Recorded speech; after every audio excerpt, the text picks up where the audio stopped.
Bom, eu tô ligado que eu passei todo esse tempo sem lançar nenhuma novidade sobre a atualização dos emuladores ou até mesmo sobre novos lançamentos. O máximo que eu fiz foi lançar 2 vídeos falando sobre o Red Dead Redemption Mobile e também sobre o Maneater Mobile, mas isso ainda não é o suficiente para mim. Então, neste vídeo eu vou estar recapitulando todas as novidades que eu perdi. E não pense que vai ser um videozinho curto, aonde eu simplesmente vou falar tudo rapidinho. O que tiver de novidade para falar, eu vou. Esse basicamente vai ser o meu presente de Natal para vocês. Bom, para a gente começar com as novidades, a gente já tem logo o Eden com a sua nova atualização a 0.0.4 oficial. E bom, desde o meu último vídeo do Eden, na versão 0.0.3 RC3, aquela versão ali ainda tinha seus problemas, mas ainda assim já era uma versão boamente jogável para vários jogos e melhorias e correções. Porém a 0.0.4 trouxe muitas melhorias que melhoraram até mesmo em questão do meu dispositivo, até mesmo melhorando vários jogos que antigamente rodavam mal ou tinham que usar modo turbo para aprimorar a performance. E cara, foi da água pro vinho. Vamos começar primeiramente falando das novidades do Eden. Primeiramente que os jogos estão muito mais otimizados. O limite de GPU ele não tá tão escroto assim, como Zelda Breath of the Wild, que não tá tão assim exageradamente pedindo o uso de GPU. Eu consigo rodar ele no modo economia sem muitos problemas. Ele ainda sobe a temperatura, mas não tanto quanto o modo turbo. O modo turbo ele subia ali para mais ou menos 46 a 47 graus ou até na casa batendo de 50.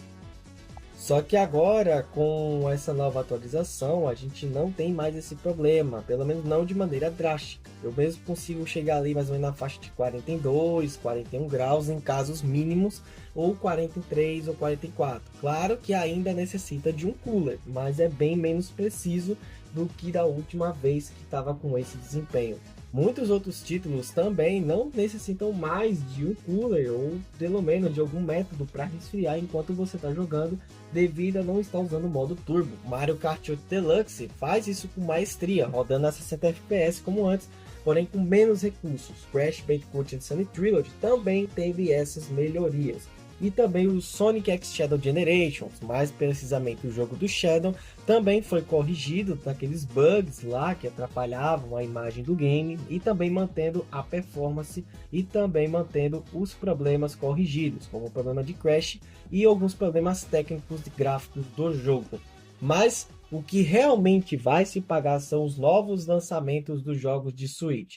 Desde o lançamento ali do Sonic Racing Cross Worlds já foi anunciado novos jogos para o Nintendo Switch, que foi o Super Mario Galaxy 1 e 2. E bom, eu testei em off e aqui não vai ter no vídeo, mas eles não estão rodando bem, eles estão muito bugados, eles simplesmente não têm uma velocidade estável comparado ao emulador Dolphin, que é o emulador de Nintendo Wii.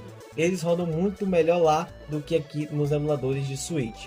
Mesmo sendo uma versão mais prática, vamos dizer assim, porque os controles eram para ser bem melhores do que a versão de Wii, realmente são. O desempenho não é lá aquelas coisas, está bem problemático, bem bugado, bem difícil de a gente ver que realmente dá para jogar.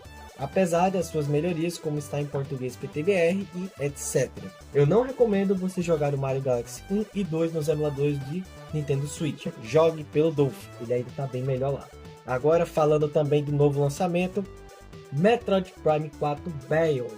Esse jogo me surpreendeu porque logo no início do seu tamanho, 25 GB, meu Deus, mas ainda assim foi o suficiente para conseguir me fazer baixar para testar. E cara, no comecinho o jogo não rodava, mas depois dessa atualização, simplesmente na 0.0.4, o jogo tá rodando muito melhor do que nunca e eu fiquei abismado com a performance. Outro jogo também que também chegou para o Switch e ninguém esperava foi o Dragon Ball Sparking Zero. E bom, como nós sabemos, nos emuladores de PC ele até que funciona bem, mas tem muitos problemas de performance, PC de celulares potentes, usar o modo turbo, então o jogo é bem mais pesado lá, como por exemplo ter 30 GB de capacidade do dispositivo e etc. Aqui no Nintendo Switch, o jogo veio pesando seus míseros 8 GB. Sim, um jogo da Unreal Engine 5 atual pesando 8 GB no Nintendo Switch 1. Mas não só isso, o jogo também conta com as novidades que vieram no Dragon Ball Sparking Zero no lançamento. Só não vem com as DLCs do Daima ou outras coisinhas a mais. Mas falando do jogo em si, no início ele realmente era bem problemático, não rodava bem, tinha muitos problemas com crash, flick, o jogo zerava o FPS, o jogo não estava estável, mas nessa versão aqui, fazendo as configurações devidamente corrigidas, você vai conseguir rodar o jogo bem melhor. Claro, ainda não está perfeito, pelo menos para mim que no Edition ainda não está perfeito, mas já dá para jogar bem tranquilo. Infelizmente, alguns mapas ainda são muito pesados, eles realmente exigem muito dispositivo, mas dá sim para jogar. Por exemplo, se você quiser jogar um multiplayer com seu amigo na sala do tempo, você consegue jogar de boa. O modo história, você dependendo do cenário, pode jogar bem, mas mesmo assim, só do jogo já estar rodando já é muita coisa.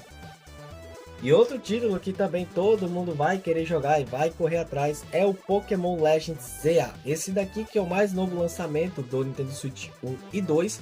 Bom, ele no início também era um jogo que não funcionava. Ele tinha muitos problemas de crash, contador de zerar, ele também tem problemas de freaking. Mas agora, depois dessa atualização, o jogo simplesmente está fluindo, que é uma beleza.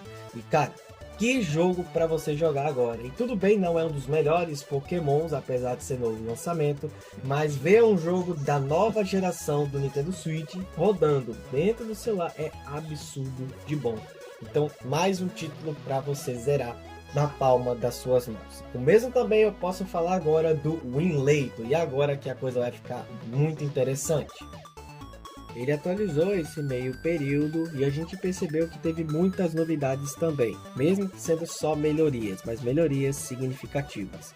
Começando pelo Winlator do Bruno, que foi para a versão 11, ainda está beta, mas já é alguma coisa, e essa atualização simplesmente trouxe uma das maiores revoluções, que foi as novas bots, permitindo novos jogos abrirem, como por exemplo o Need for Speed Heat, que apesar de muitos celulares potentes do mercado conseguirem abrir o jogo, não estão conseguindo alcançar o FPS desejado.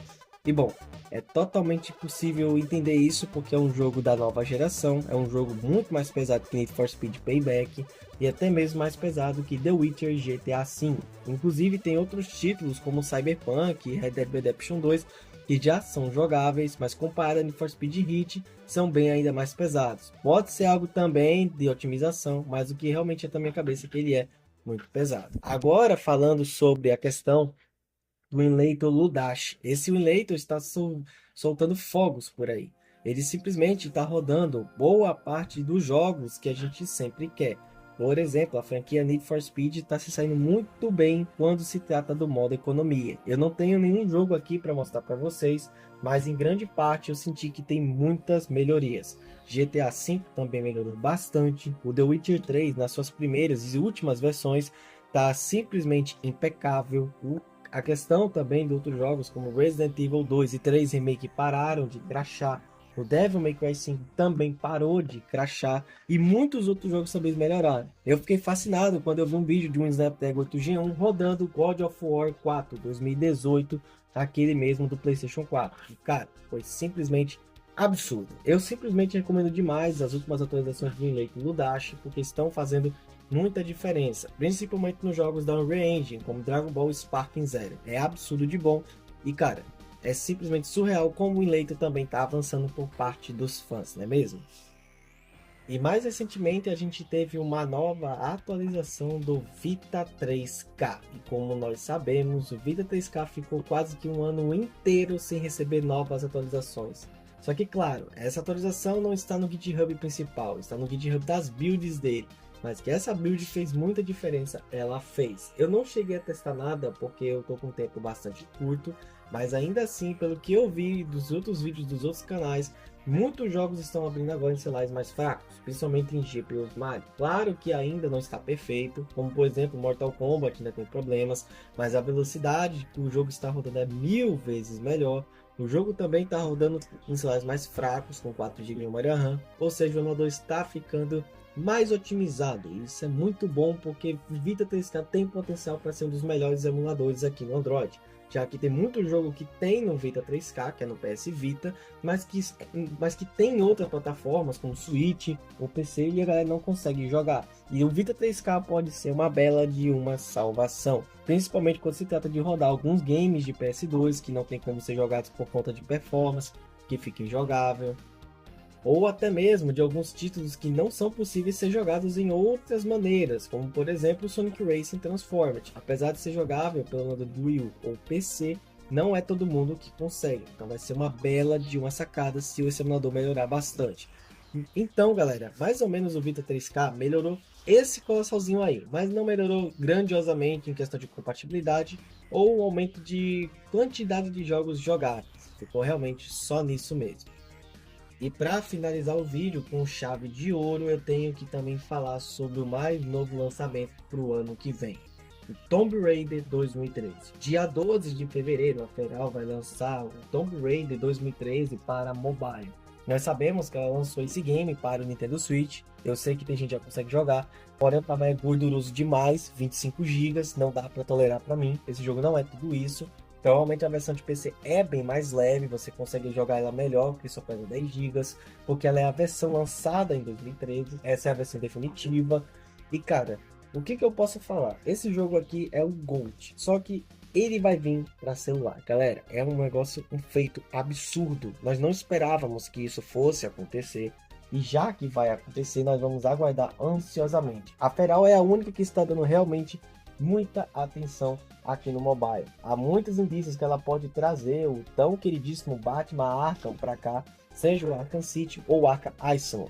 Não sabemos se o Arkham Knight pode chegar, mas vamos ficar na espreita. Mas o Tomb Raider vir para cá de algo extremamente absurdo. A gente espera muito que esse port faça um enorme sucesso, ao contrário do Hitman, que está custando um preço muito caro, de R$50. A gente espera que esse jogo tenha pelo menos na faixa de 30 a 40 reais, e que o jogo venha a ser bem portado, não venha a ser um jogo qualquer. Mas no mais é isso, pessoal. Todas as novidades que ficou faltando para cobrir está nesse vídeo. Eu espero que vocês tenham gostado. Eu desejo um Feliz Natal para todo mundo, para que todo mundo venha comer bastante, que eu tô ligado que vocês estão dando os perus, e que vocês venham simplesmente ficar ainda mais hypados pelos novos lançamentos. No mais é isso, vou ficando por aqui. Nos vemos no próximo vídeo e fui, galera!